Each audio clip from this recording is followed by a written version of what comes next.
O Senhor, Ele é especialista em transformar aquilo que é caos, aquilo que é desordem, aquilo que o homem provocou em destruição, em bênção. Eu sou prova material disso. Parou de olhar para Deus e começou a olhar para o homem. Olhei para o homem demais, e aí eu me perdi nisto. Eu me perdi. Não deixei de ser apaixonado em Jesus. Não deixei de amar o Senhor. Mas eu comecei a desprezar a igreja. Até que o Jesus olhou para mim e disse o seguinte: Ei, eu amo esta igreja que você está desprezando hoje. E estes homens que você depõe contra eles hoje, e você não está numa posição melhor do que eles, coisa alguma. Então, eu sou tão bom que eu não posso ficar no meio dos ruins. Olha só que loucura. E Deus precisou tratar o meu caráter nesse aspecto. Tratar o meu coração nesse aspecto. Precisa ser tratado por Deus. Né? Eduardo, aproveitando essa oportunidade, esse comentário, para mim foi muito rico. Até porque é a situação de muitas pessoas hoje. Muitas pessoas já viveram a vida toda na igreja e por algum motivo decidiu não estar mais na igreja, sair da igreja. Como é que foi a sua vida hoje, depois que você voltou, quando você olha para esse período que você esteve fora, o que você tem de conselho? Okay. O que você tem de experiência desse momento fora? Mesmo sendo alguém que acredita em Deus, que confia em Deus, que ama a Deus, mas que decidiu ficar fora da igreja. Sejam bem-vindos a mais um UnityCast. E hoje nós estamos aqui com o nosso irmão, pastor Eduardo Mendes, que também é meu cunhado, né? Por sinal, é meu cunhado. E hoje nós estamos cheios de expectativa pelo que Deus irá falar através da vida do Eduardo. Um homem de Deus, um homem que carrega uma mensagem poderosa e que está aqui com o coração aberto para compartilhar, para abrir o coração. Amém. E fazer com que a sua vida seja edificada, seja alcançada pelo Espírito Santo de Deus. Amém? Amém. Eduardo, seja bem-vindo. Eu que agradeço o convite, estar aqui, conhecer todo mundo, uma equipe maravilhosa aqui, né? Que Deus possa abençoar muito o teu coração, a tua vida, e que o Senhor possa hoje falar com você através de tudo aquilo que a gente vai conversar aqui hoje, que o Senhor possa ministrar profundamente na tua vida hoje, restaurando, te abençoando, te trazendo direção, né? É um prazer estar aqui. É isso aí. Vamos lá. Quem é o Eduardo Mendes e quem é o homem Eduardo Mendes? Bem, o Eduardo é um servo de Deus. Eu sou apaixonado pelo que eu faço, sou apaixonado por pessoas, sou comprometido com isso, né, a minha vida toda. Eduardo tem uma família linda, é um presente de Deus. Filhos maravilhosos, Tito e Otto. O Otto é o suntuoso Otto, Tito é o príncipe. Tenho o prazer de tê-los em casa e desfrutar daquilo que o Senhor nos deu de milagre. Eduardo é esse servo, né, que se dispôs a fazer o nome de Jesus conhecido. Né? Isso define melhor que qualquer outra coisa. Né? Então, Eduardo é filho do seu Cleison, ele é filho da dona Varsilene. O nome do Eduardo é Cleison Eduardo, né? O meu primeiro nome é Cleison. Clay é aquele que vem do barro, né? Então, meu pai também é Cleison, né? E meu pai é uma pessoa maravilhosa, mora na fazenda até hoje. Eu sou aquele menino com os pés ainda enraizados lá na fazenda. Tenho o maior orgulho disso, carrego a minha história com o maior orgulho, né? As coisas que eu vivi, as coisas que eu tive que vencer, e espero que a gente possa falar um pouco disso hoje. É isso aí. Que bom que você compartilhou sobre a família, sobre os filhos que Deus te deu, né? Sobre o pai que Deus te deu, a mãe. E você estava preparado para viver isso que você vive hoje? Você se sentiu um homem pronto para viver o que você vive hoje? Eu acho que falar em pronto, Abel, pastor, eu acho muito difícil, né? Estou pronto, né? Quem está exatamente pronto? O que é estar exatamente pronto? Essa pergunta é a melhor de todas. Né? Eu tenho que estar disposto, eu prefiro isso. Eu tenho que estar disposto a aprender, disposto a corrigir rotas, se necessário for, aprender com os irmãos, aproveitar a sabedoria dos antigos, experimentar aquilo que Deus quer falar com humildade.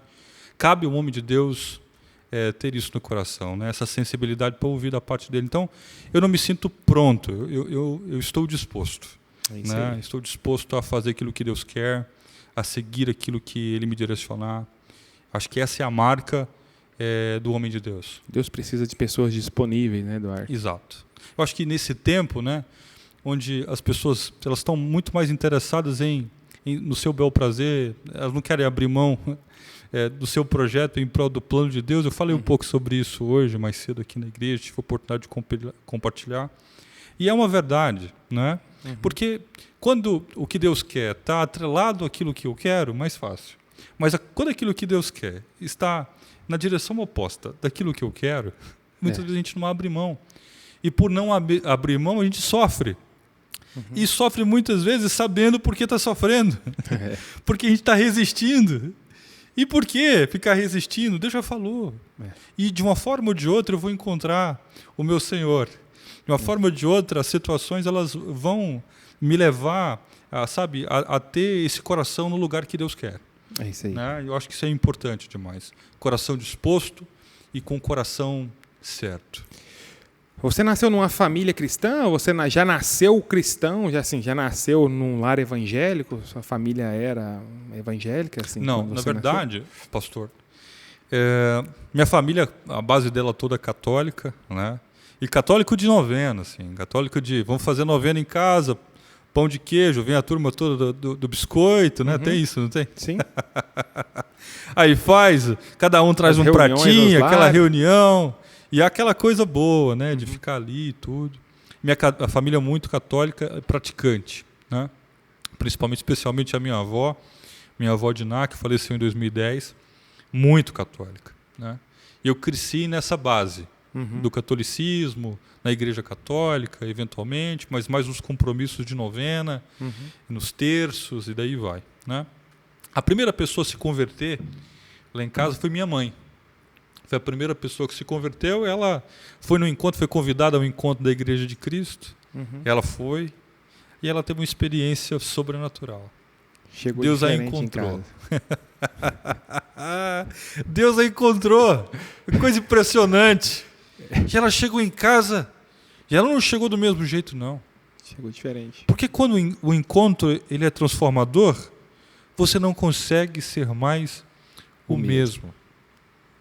Quando o encontro é real, quando o encontro não é uma hipótese de encontro, não é? Quando o encontro é encontro de fato, não tem como. Ela voltou com um brilho diferente para casa. Eu falei, que negócio é esse aí? Acho que foi um livro que eu li do Paul Washer. Ele fala assim, quem se encontra com Jesus é como que uma pessoa ter sido atropelada por um caminhão. Ela pode até ser toda costurada, mas todo mundo que olhar para ela vai saber que ela foi atropelada por aquele caminhão. Isso deixa marcas, né? Essas marcas estão estampadas. E minha mãe voltou, e ela voltou assim, impressionante. Ela voltou levando Deus para casa. Meu Deus. Sabe, ela comprou, eu me lembro muito bem, um radinho. Levou um radinho, né? Meu pai tinha um radão lá em casa, né? Estou hiperbolizando porque é verdade, era um radião assim grande e tal, tocava lá dele, e ela comprou, para não tocar no dele, ela levou um radiozinho pequeno. Para dar sequência naquilo que tinha começado. Naquilo que tinha começado, porque às vezes tem coisas que começam pequeno, mas tem um grande poder. Não é? Tem um grande poder. Às vezes a gente quer começar grandão, né? Deus está dizendo, não, começa pequenininho, porque começar pequenininho também tem um grande poder nisso. E aí minha mãe levou um radinho, levou um CD da Ludmila Feber, da pastora, e aquilo tocou até não tocar mais. Quem nunca ouviu, né, Ludmila Feber, meu Deus. E ela veio do encontro, e aí era Deus cuida de mim, do Kleber, e daí vai, né?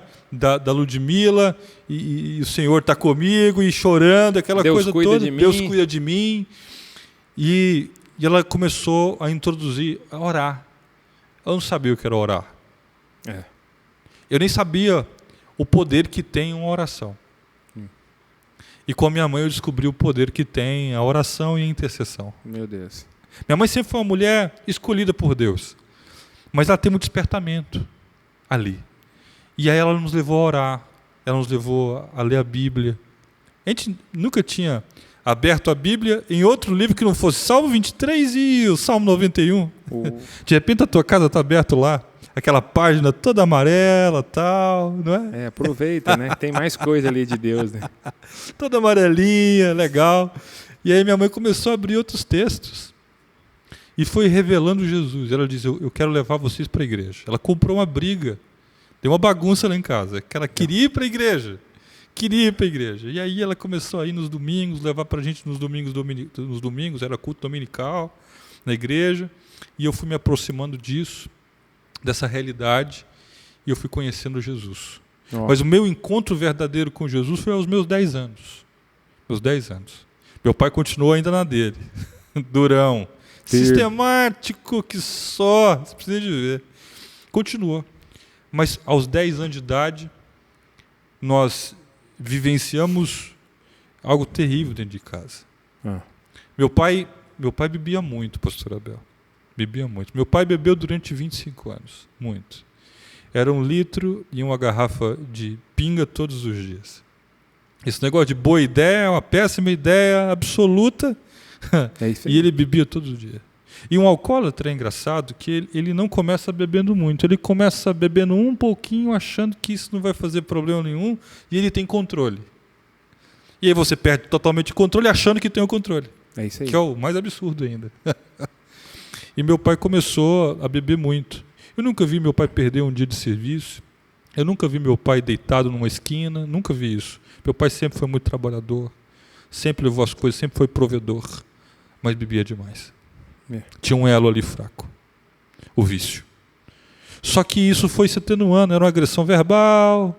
Era uma palavrazinha torta. Lá em casa a gente vivia uma situação assim, de dificuldade. Lá em casa a gente não tinha banco, sofá, não, era banco, champrão mesmo, angico, tal, que meu pai fazia. Banco de pau. Isso aí. Lá em casa era assim, as portas lá, aquela veneziana antiga, tipo de janela veneziana, que meu pai tinha colocado, e ele mesmo tinha enfiado o pé na porta várias vezes, quando chegava bêbado, a gente escorava, era com escora que a porta ficava. Era aquela maluquice. E aquilo era a nossa rotina. E meu pai bebia, ele se transformava. Ficava agressivo. De repente você tem um pai em casa que se transforma. De repente você tem alguém que é amoroso, mas ao mesmo tempo quando bebe, quando está embriagado, quando está passando por um revés como esse, se transforma. Meu pai se transformava. Quebrava tudo. A gente não tinha móvel em casa. Quebrava a porta, de panela para frente, o resto ia tudo. E minha mãe ficava calada, em silêncio, convertida no Senhor, dizendo, não vai passar. Meu pai dizia coisas duras, do tipo, você não presta. E eu estava lá tirando leite, 200 litros de leite com 8 anos de idade, 10 anos de idade. Eu dizia, você não presta, você não serve para nada. E eu 8 horas da noite agarrado ali no curral. Uma coisa é você ouvir alguém de fora te dizendo que não presta, né? Outra coisa é ouvir seu pai. Essa era a maior referência de cobertura, de proteção e de destino, né? Exato. E eu tive que lidar com isso, pastor. E minha mãe me deu uma chave para poder lidar com essas coisas.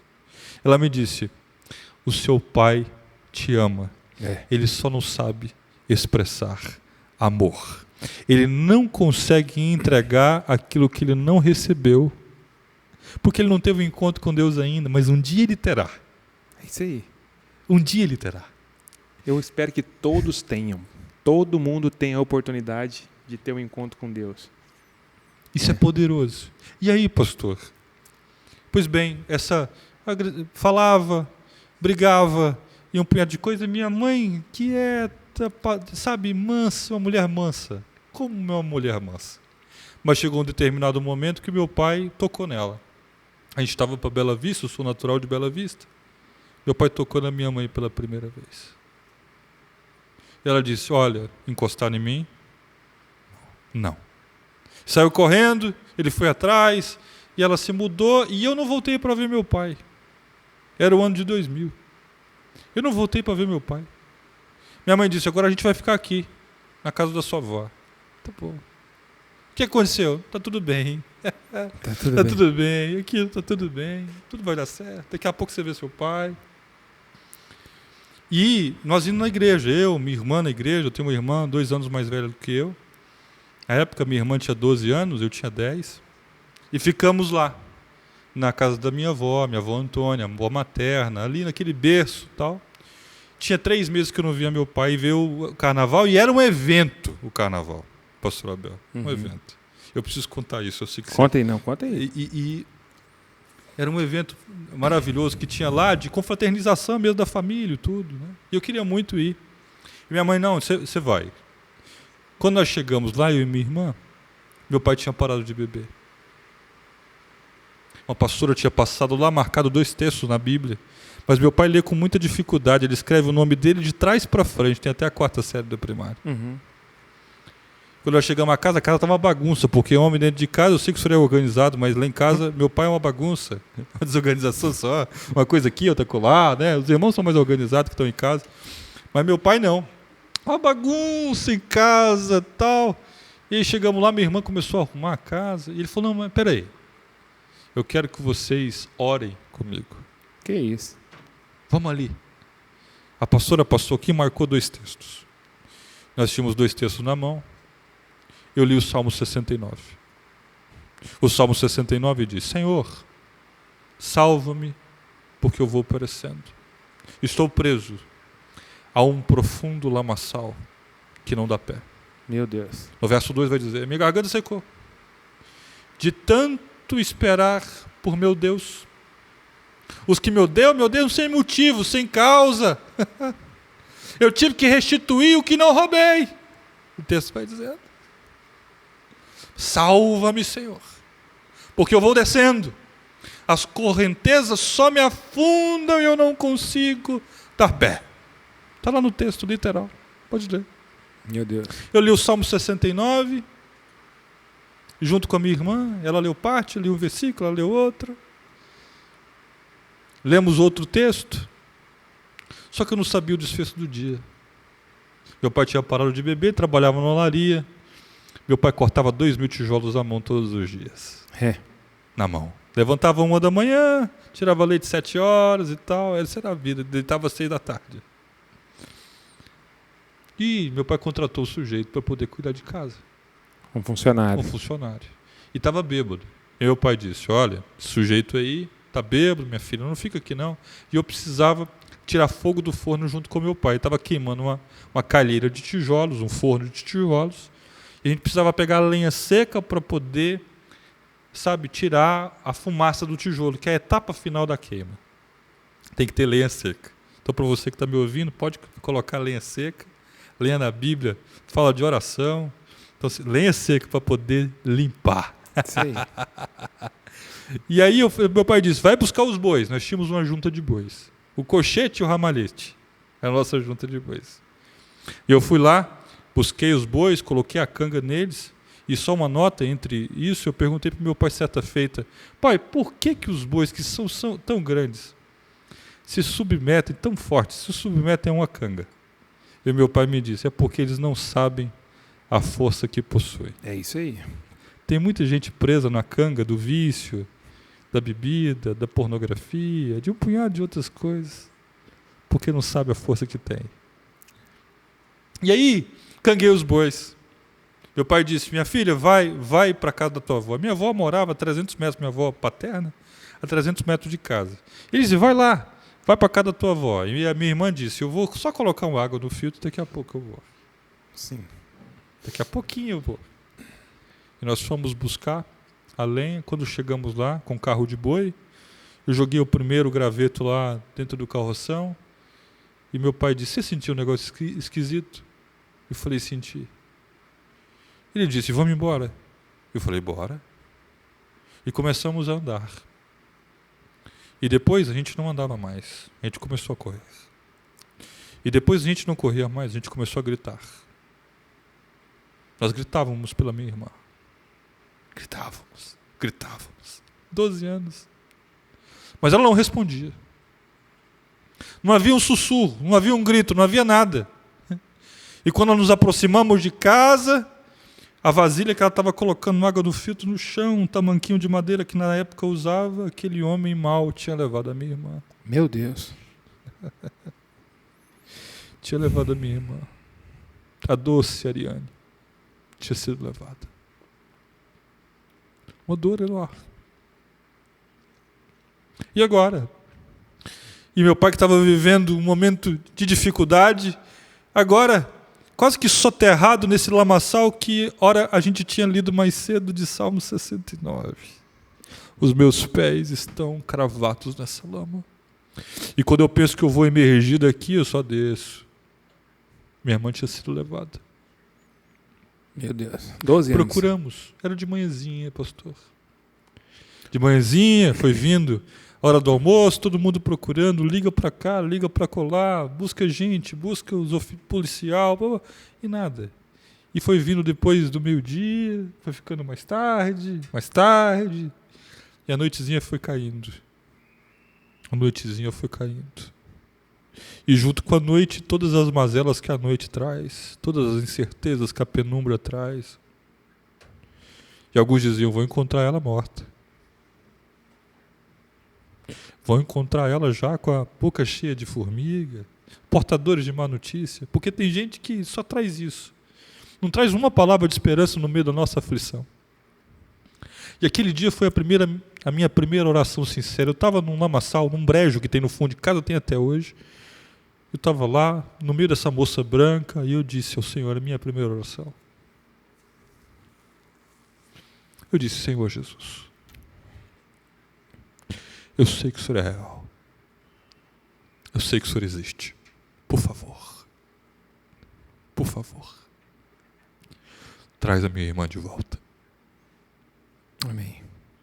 Minha avó veio, me pegou, me levou me dizendo, Dudu, Eduardo vira Dudu, vem descansar um pouco. Eu estava tão cansado que dormi, acordei de madrugada, fui rente ao portão da casa. E fiquei lá. Você tinha quantos anos nessa época? Tinha 10. Você tinha 10 anos e a sua irmã tinha 12. Minha irmã tinha Gente, 12. deixa eu só fazer um alerta aqui, pelo amor de Deus. A gente acabou de ver aqui que o pai do Eduardo, né, convidou alguém para trabalhar e levou para dentro da casa dele. E foram trabalhar. Quando eles voltaram para casa, essa pessoa tinha levado a irmã deles. Então, se não coloquem pessoas estranhas, não deixem pessoas estranhas serem responsáveis ou acessarem seus filhos à sua casa. Pelo amor de Deus. E nisso, pastor, fui para o portão da casa. Portão da casa, fiquei lá. E quando foi amanhecendo, a luz do dia foi brotando. Minha avó chegou e falou, Dudu, vem tu comer alguma coisa? Eu falei, não, vó, tô bem. O que você está fazendo aí? Eu disse, eu estou esperando a minha irmã voltar. Meu Deus. Do portão. Quando deu quase 7 horas, por volta de 7 horas, veio descendo uma motinha, uma rondinha azul, um burrãozinho azul. CGzinha. Foi descendo. E no meio tinha alguém. Era minha prima, a Érica, meu primo Marcos, e no meio tinha uma pessoa. Isso era de manhãzinha. No outro dia. Isso já no outro dia. E quando eu fui chegando mais perto, eu vi aqueles cabelos esvoaçados.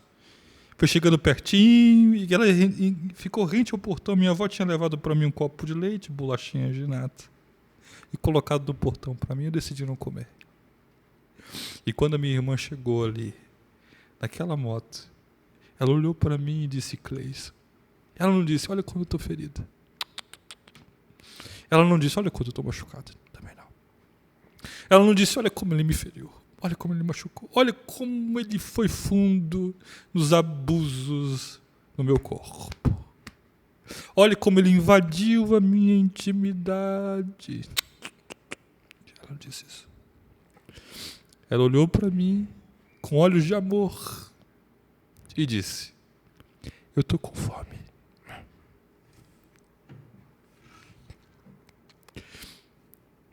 É como se ela dissesse, eu quero, estou pronta para viver de novo. Estou pronta, quero comer. Eu tinha bolachinha de nata na mão e um copo de leite. Ela colocou tudo na boca, despejou leite por cima. Como se aquilo fosse acabar. A pele cortada, os pés cravados com espinhos. Ela andou descalço. Seminua. Mas com esperança para poder viver. Minha avó deu um banho nela. Limpou. Colocou ela sentadinha no colchão de casa, no sofá de casa da área.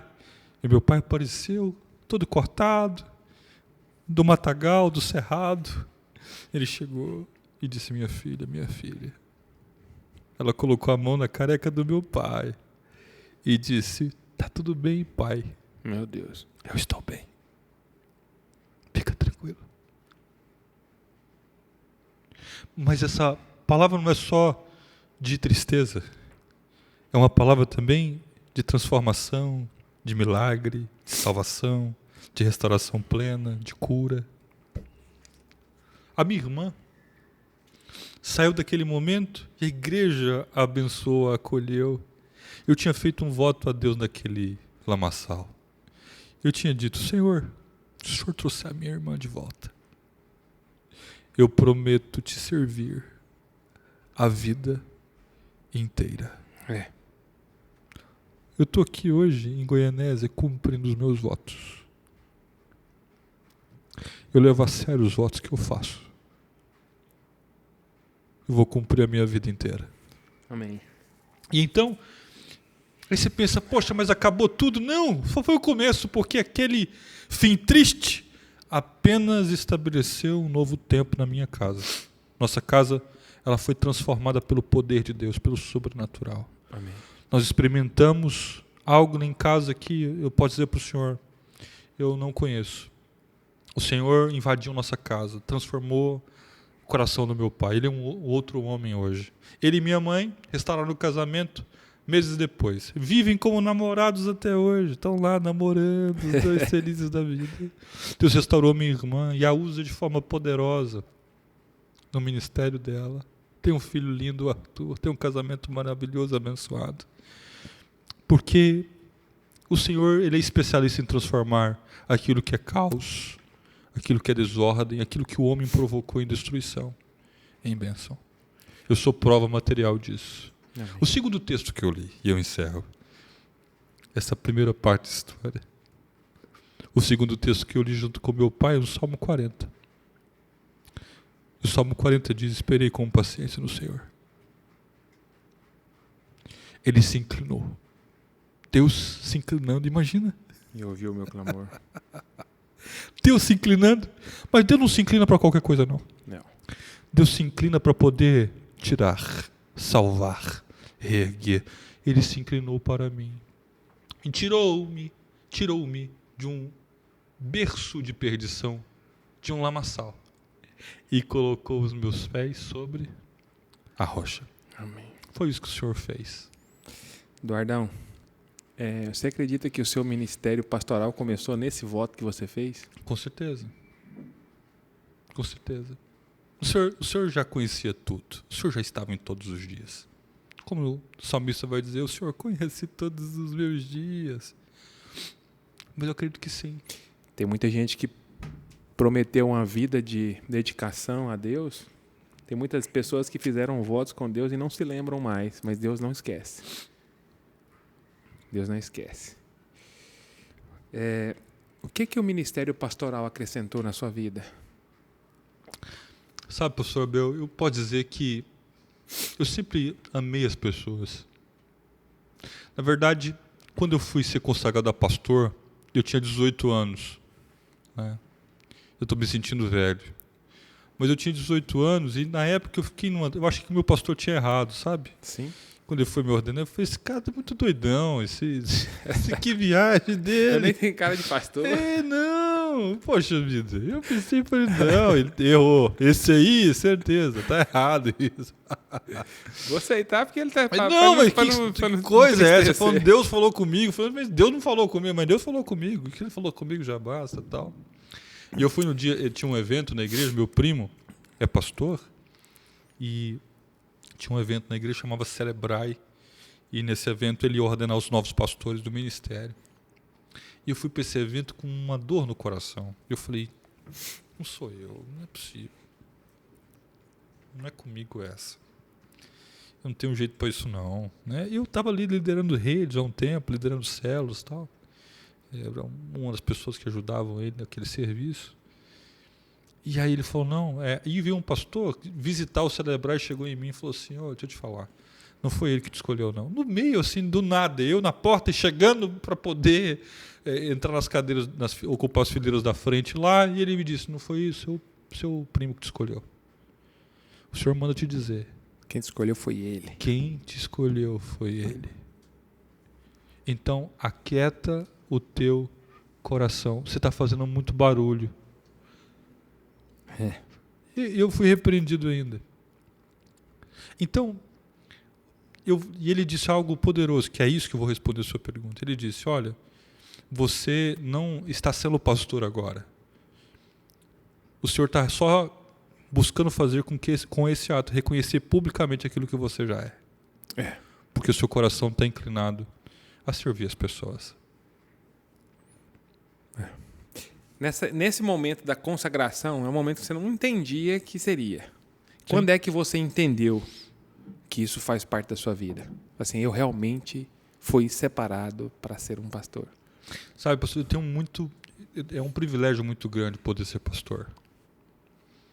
Eu considero isso de uma profunda honra, sabe? Representar, sabe, o Senhor aqui, como embaixador, como mensageiro, né? Eu digo para o Senhor que não foi há tanto tempo assim. Chegou um determinado momento da minha vida, se teve uma coisa que eu queria abandonar, era isso. Por que a gente se fere tanto, se machuca tanto? A igreja cura muita gente, mas também acaba ofendendo muita gente, acaba machucando muita gente. Tem uma parte, a gente muitas vezes volta os nossos olhos para isso e a gente acaba se machucando porque a gente voltou os nossos olhos para o lugar errado. A gente começou a olhar para o homem. Exatamente. E chegou um determinado momento que eu tirei o meu olhar do Senhor e comecei a olhar para as pessoas. Isso me deu um problema, porque eu fechei meu coração. E eu achei que não era isso. Até que o Senhor me pegou. Eu fui pastor de uma comunidade, depois que o meu primo saiu da igreja, eu fui pastor dessa comunidade. Essa situação toda aconteceu intraministério e eu fechei meu coração e fiquei 1 ano e meio longe.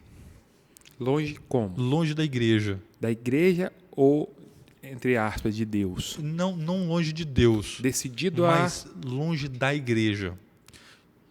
Eu achei por bem que não existia mais homem de Deus. Que era tudo CNPJ, é tudo interesse humano, é tudo por outro motivo, né? Eu comecei a achar isso, muito embora possa existir, né? Mas eu entender no meu coração que era só isso, que era tudo intencional para poder elocubrar, construir riqueza, fama, às custas de Jesus. Pega o score do Senhor. Parou de olhar para Deus e começou a olhar para o homem. Olhei para o homem demais e aí eu me perdi nisto. Eu me perdi. Não deixei de ser apaixonado em Jesus. Não deixei de amar o Senhor. Mas eu comecei a desprezar a igreja.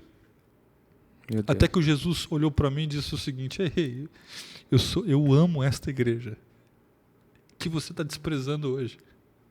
E estes homens que você depõe contra eles hoje. E você não está numa posição melhor do que eles, coisa alguma. Olha que coisa. E eu tive 1 ano e meio fora, até que o Senhor me pegou. O Senhor me pegou.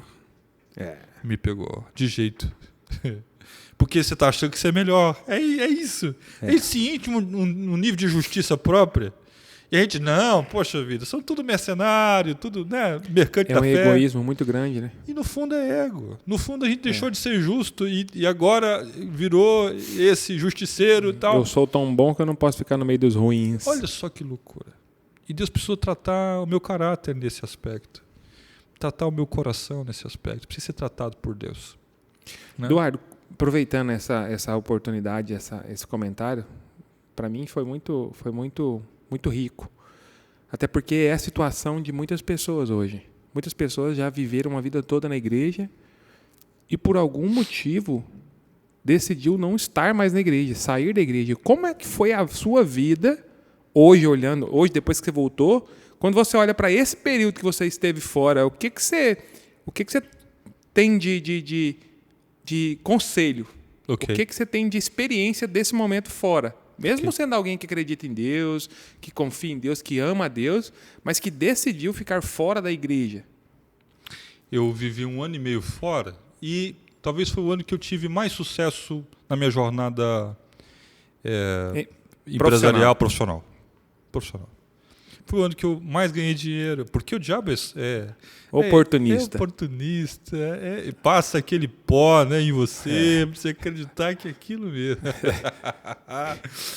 Aí coloca esse intento no teu coração. Eu falo assim, não, mas você pode ajudar a obra de Deus. E outra, você pode financiar os projetos de Deus e tal.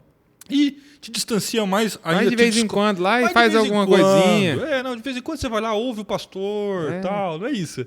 E vai te tirando da relação, da conexão com o corpo, com a igreja. Da família, a noiva, da vida da igreja. E você vai ficando cada vez mais distante, descolado. E ao passo que você faz isso, você vai abrindo concessões. Talvez com você não é assim, mas comigo foi. Eu comecei a abrir concessões na minha vida que eu jamais tinha aberto. Sim.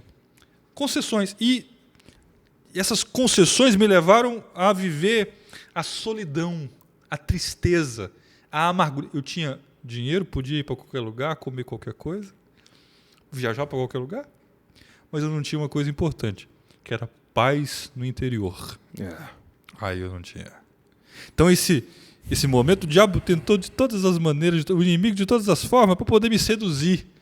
Porque aí me entregou várias propostas, me tentou levar, inclusive, tinha uma proposta para poder ser diretor executivo de uma outra regional, fui lá para a praça, me distanciando o máximo daquilo que era o contexto daquilo que Deus tinha para mim.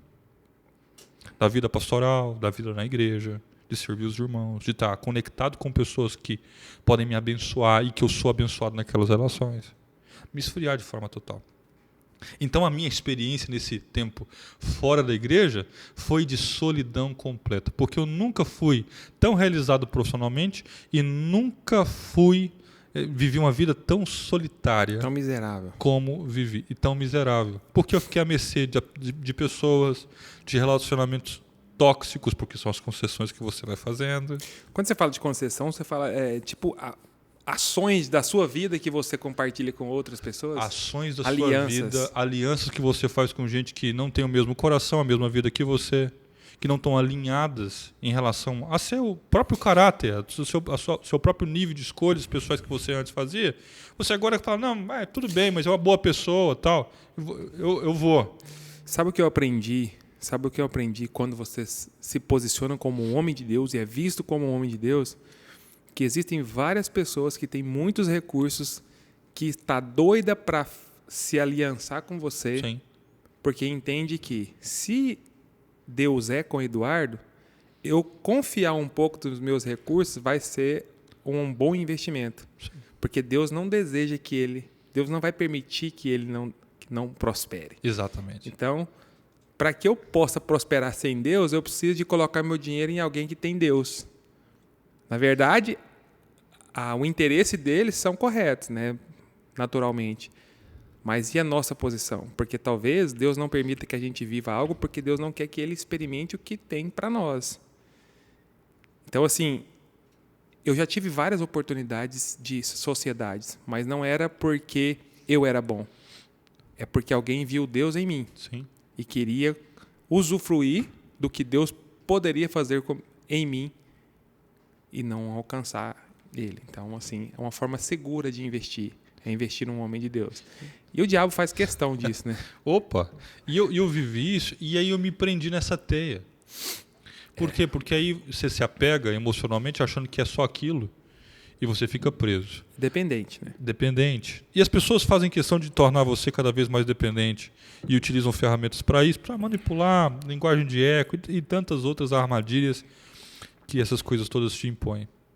Mas chega um determinado momento que Deus balançou a banca e falou, ei, acabou. Porque aí Deus te trata em algumas coisas, inclusive na coisa que você anteriormente se mostrou dependente, né? E aí Deus tratou isso comigo. E eu fui para a presença de Deus. Eu subi no Carmelo, aí eu fui para a presença de Deus, né? E o Senhor apontou uma nova direção para mim. Me devolveu para a rota daquilo que era o propósito dele. Eduardão, você tinha um sonho quando criança e hoje você vive diferente do que você sonhou? Não. Eu não vi. Na verdade, eu nunca fui assim, ó, de fazer um projeto. Vou fazer um projeto e eu acho bonito quem faz. Eu acho bonito, eu acho lindo alguém fala, não, porque quando eu era criança, eu sonhava isso, jogador de futebol, artista, tal, modelo, sair na capa da Caras, né? Na lista da Forbes. Nunca pensei em nada disso, nunca fiz projetos de nada disso, apenas vivi. Um dia após o outro. Eu nunca fiz esse tipo de plano. Não, porque eu quero sempre 100 mais. Que é isso? Não. Nunca fiz. Nunca fiz nenhum tipo de plano desse tipo. Porque tem um monte de gente que você vê falando assim, cara, eu tentei ser jogador de futebol, tentei ser empresário, tentei tudo, não dei conta. Aí agora eu sou pastor. Não, nunca. Na verdade, isso aconteceu comigo. Isso aconteceu. Né? Tudo. O Senhor me levou para isso. O Senhor me conduziu. Sabe, o Senhor me levou, o Senhor me conduziu, eu continuo sendo conduzido por Deus. Continuo, do mesmo jeito. O meu time é o time do Senhor. É isso aí. O que você quer fazer agora, Senhor? Eu estou disposto, estou disponível para poder ouvir. Os sonhos e os planos de Deus sempre são melhores e maiores. São melhores. Quem entende que o que Deus sonha, planeja, é melhor do que o que a gente, não perde tempo. Exatamente, não desperdiça. Sendo egoísta e querendo viver algo só dele. Exato. Mas eu acho legal.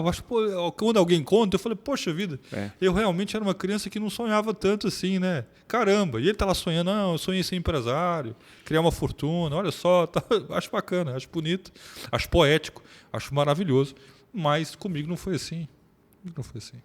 Um testemunho com você, ou um milagre na sua vida que você nunca esquece. Você já compartilhou, né, essa situação da sua irmã, que é inesquecível e é a coisa que mais marcou sua vida, certamente. Mas um testemunho ou um milagre na vida do Eduardo? O maior milagre que eu testemunhei foi esse, que eu listei há pouco, né? E esse milagre ele foi trazendo outros frutos, que foi o meu pai parar de beber, Deus transformar a vida do meu pai. Hoje ele é uma outra pessoa. Esses, para mim, são as coisas que valem a pena. Sabe? Não é um milagre. Não, porque pode ser, é um milagre maravilhoso e tal. Mas meu coração sempre teve nisso, em de ver a minha casa sendo transformada. Ver a minha família sendo impactada. O milagre que eu tive, assim, quais são as realizações mais importantes? Eu vou dizer a primeira realização mais importante que eu considero um milagre da parte de Deus que ele fez na minha vida foi a conversão do meu avô, que era católico. E ele não gostava muito de mim, não. Ele tinha uma resistência comigo. Meu avô Vicente, um avô materno. E ele teve um infarto vendo o jogo do Brasil. O Galvão infartou muita gente, certamente. Né? Não sei se você assistiu. Meu avô morreu. Infartou tudo culpa do Galvão Bueno. Tudo culpa dele. Vamos colocar tudo na conta do Galvão. Né? O Galvão infartou gente pra caramba. Né? Meu pai já te contou essa história, né? Meu pai já te contou já? Porque o pai dele morreu assistindo o jogo do Brasil? Contou já. Seu pai contou. Seu pai tem uma reserva com o Galvão Bueno terrível. Então, pra você resolver isso. O Galvão fez muito coração parar, né? O haja coração e coração não aguentou coisa alguma. Tava e o dele tá lá, né? Quase fazendo 100 anos, né? Tomando vinho lá e tudo mais. Então, meu avô ele sofreu um infarto e ele não... ficou com a parte paralisada, não perdeu a consciência. E ele tinha um descolamento comigo. Ele não ia muito comigo, não. Né? Mas, ao mesmo tempo, eu nunca tive problema com isso. Eu precisei aprender a lidar com a indiferença dele. É duro você lidar com a indiferença. É até cruel um pouco lidar com a indiferença. Hoje é bullying, né? Mas hoje eu precisei lidar com a frieza dele, lidar com a indiferença dele, porque eu disse para mim mesmo, eu já tinha um gatilho da minha mãe dizendo, é porque não sabe dar amor, é por isso. E eu aprendi a conviver com ele, tolerar, respeitar e amá-lo, mesmo ele sendo uma pessoa completamente diferente de mim. Pois bem, isso é prova de maturidade. E aí, o meu avô infartou, paralisou uma parte do corpo, e eu morava em Piracanjuba na época, e eu comecei a pegar meu avô, ia para Bela Vista, pegava meu avô e levava para fisioterapia, levava para Goiânia para poder tratar e tal. E um dia, voltando para casa, voltando para Bela Vista, no meio da viagem, no caminho, ele disse, eu quero me batizar na igreja dos crentes. Meu Deus. Do nada. Eu nunca preguei para ele. Do Neida. Eu nunca preguei para ele. Ele nunca disse, olha, o senhor precisa aceitar Jesus. Nunca. Pregue a palavra e, se for necessário, use palavras, né? Nunca. Eu fiz aquilo 6 meses. No 6º mês. No 6º mês ele diz, eu quero batizar na igreja dos crentes. Um cristão, ele precisa ser reconhecido pela generosidade e não pela prosperidade. Então, e assim, esse é um milagre sem tamanho. Minha avó orou 40 anos. Quem vai dizer que fui eu? Não, oração dela. A senhorinha do coque. 40 anos. Ele até te avisou, mas que a oração de 40 anos foi minha. Foi mais ou menos isso. Mas nós celebramos juntos. Nós ficamos felizes juntos pela escolha dele. Ele escolheu, fez uma festa no aniversário dele, desceu as águas em um mês, no outro mês o Senhor o buscou. Amém. Somando tudo isso, pastor João Eduardo, o que significa para você o casamento, família? Eu digo que a família parece clichê. Para um homem de Deus, né? Uma família para um homem de Deus. E pode ser até clichê, não tem problema algum, né? Mas para mim família é a base de tudo, é um ministério. O homem de Deus precisa entender que a família é o ministério, o seu principal ministério.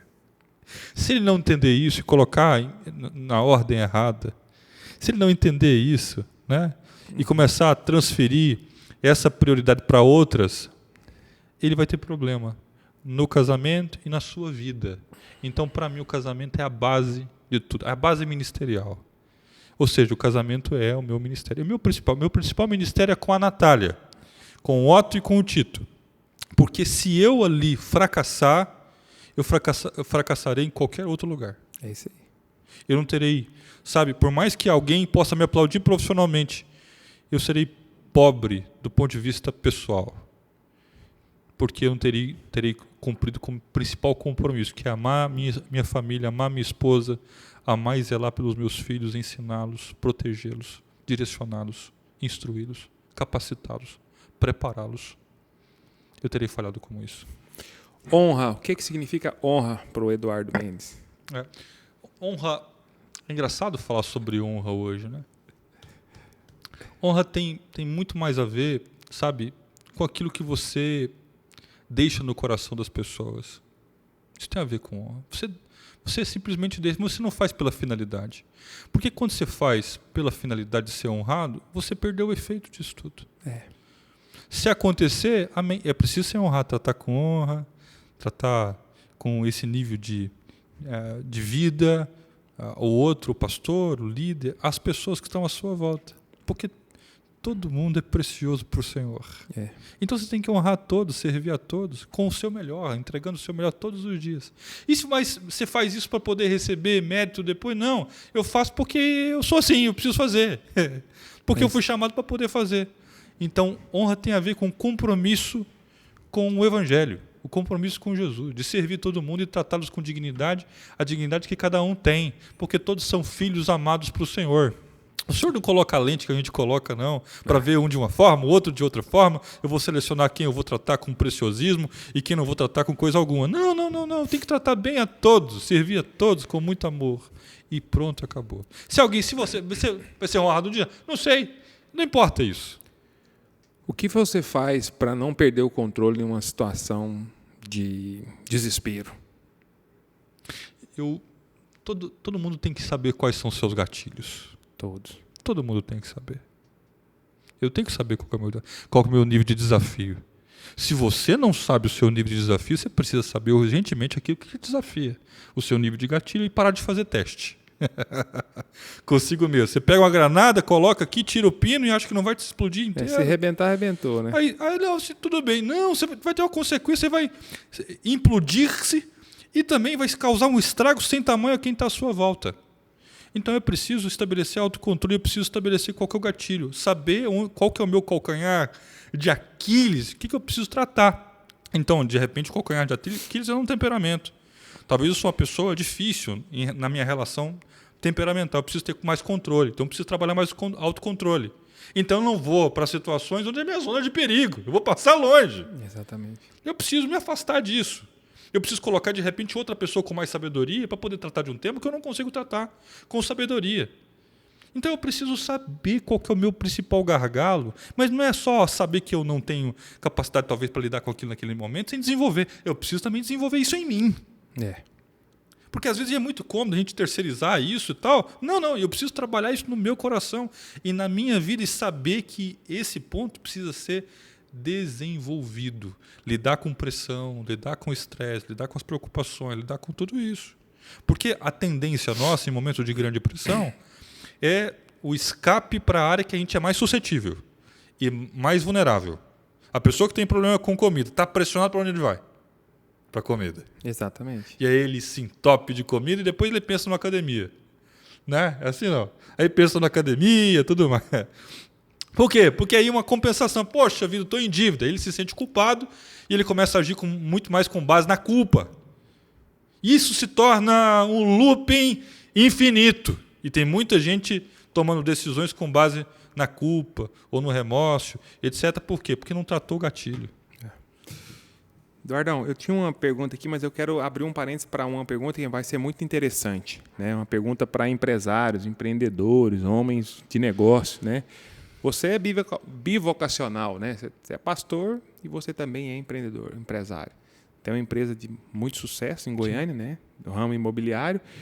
E eu vejo que você prepara bastante a equipe também, né? Com relação a desenvolvimento pessoal das pessoas, dos seus colaboradores.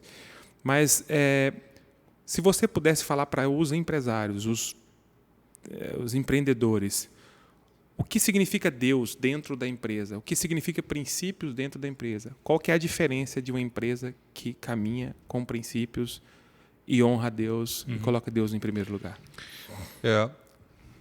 Essa é uma relação importante porque a diferença no meu negócio é a presença de Jesus.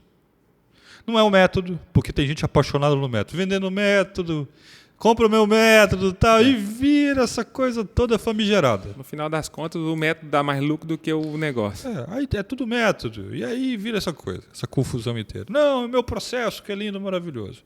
Não, é porque eu tenho as melhores pessoas. Não, porque eu sou o melhor treinador. Não, porque... Tem muito diretor de venda ou diretor executivo melhor que eu.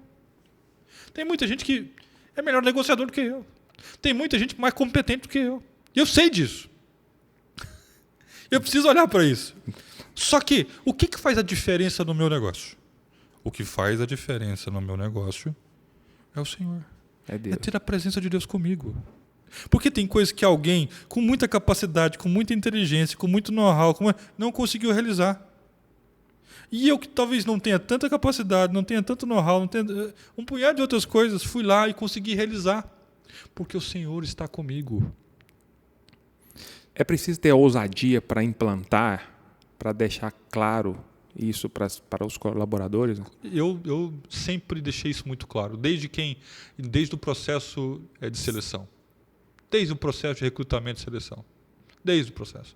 Se ali o coração da pessoa não estiver inclinado a isso, não for uma pessoa que ama o Senhor, que vai contribuir positivamente para a obra de Deus, porque ela é uma obra de Deus.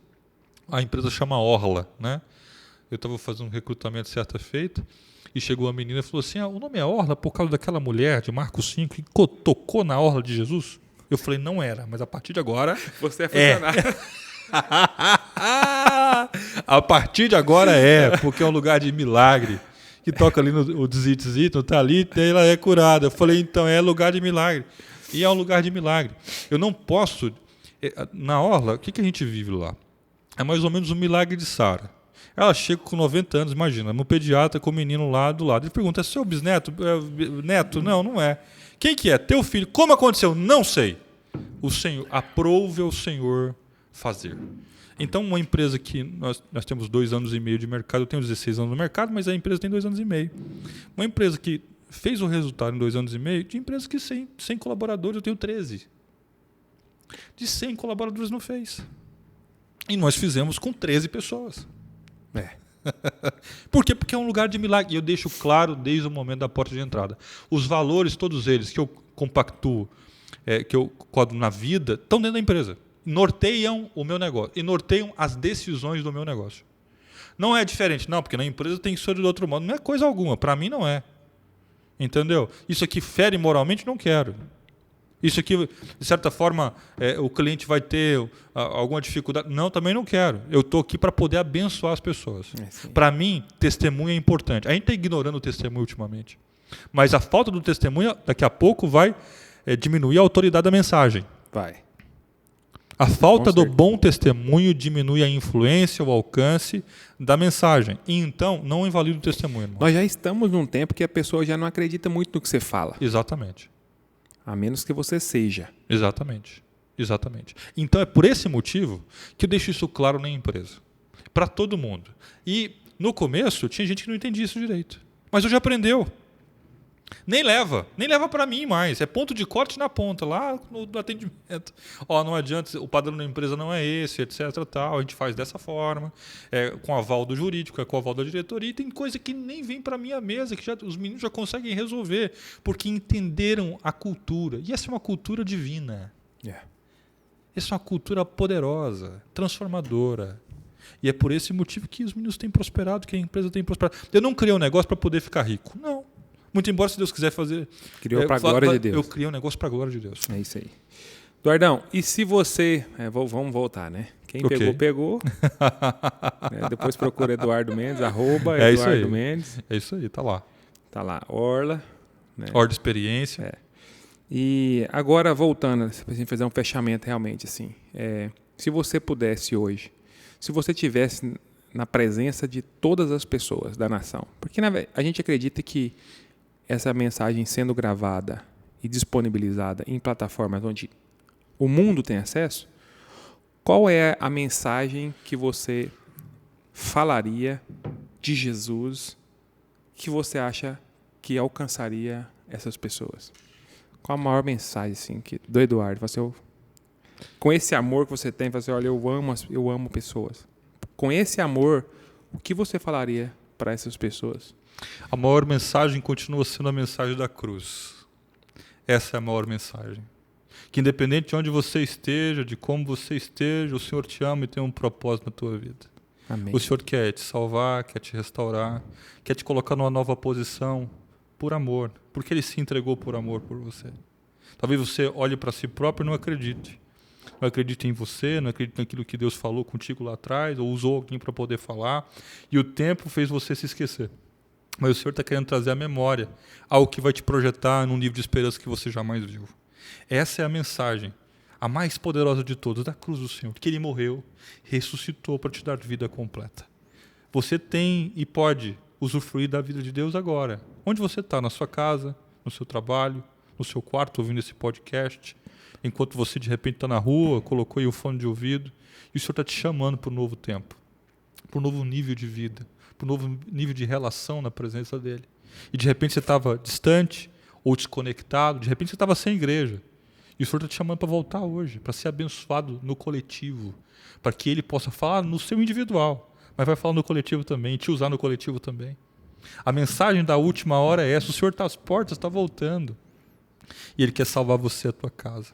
Ele quer restaurar você, o teu ministério, o teu chamado, e te colocar numa nova posição. Essa é a mensagem que a igreja brasileira precisa entender. O Senhor, chamou você para esse tempo, para um nível de desfrute. Talvez você se esforçou tanto, tentou alcançar Deus de diversas maneiras, mas hoje Ele decidiu encontrar você. Amém. É isso aí.